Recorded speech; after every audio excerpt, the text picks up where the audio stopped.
কাজগুলো যেগুলো বাচ্চারা শিশুরা করছে কোনোটা কিন্তু তাদের কোনো রকম শেখানো বা রিহার্সাল করা না।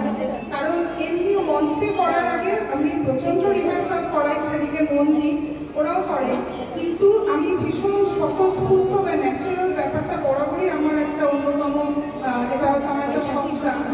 তো সেই জন্য আজকের দিনটা ওদের একদম ছেড়ে দিই, ওরা কি করে দেখি যে প্রাপ্তি করে গেল, ওরা গানটা বুঝে বুঝে করার চেষ্টা করলো, আমি এটাই দেখলাম, খুব ভালো লাগলো। এক্ষুনি করে গেল। ওর নাম কি?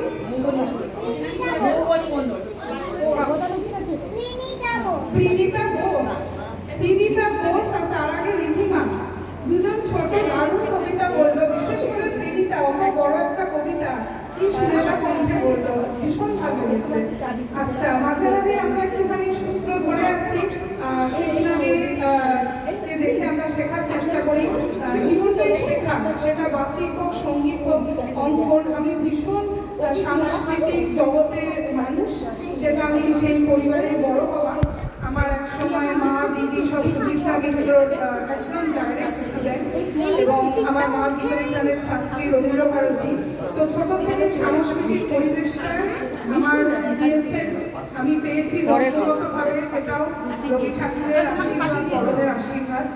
তো আমি আগামী ছোটদেরও মধ্যে খুব চেষ্টা করি, পড়াশোনা আছে, শিক্ষিত হতেই হবে, কিন্তু শুধু পুঁথিগত বিদ্যালয়ের শিক্ষা না, তার পাশে এই সাংস্কৃতিক একটা শেখা খুব দরকার।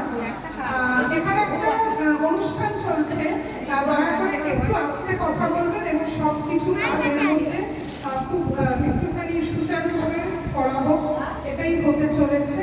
এখন আমরা আবার আমাদের দক্ষিণ শাখা অত্যন্ত গুণী এবং খুব সুমধুর বা খুব সুনিপুণ তার সত্তাটা, আমি প্রত্যেকের মধ্যে যে গুণগুলো দেখতে পাই সেইগুলো দেখি। সে নিজে একটা বিদ্যালয়ের শিক্ষিকা, তার মধ্যেও তার কোনো ক্লাস অ্যাবসেন্ট প্রায় হয় না, তেমন একজন শিল্পী আমরা এগুলো দেখতে চলেছি। এটা আমাদের কাছে আজকের দিনে খুব সুন্দর সুন্দর শৈল্পিক ছোঁয়া। এখন আসছে বাণীরূপা রয়। বাণীরূপা রয়, ওনার কাছ থেকে আমরা একটি রবীন্দ্র নৃত্য নিবেদন দেখে নেব।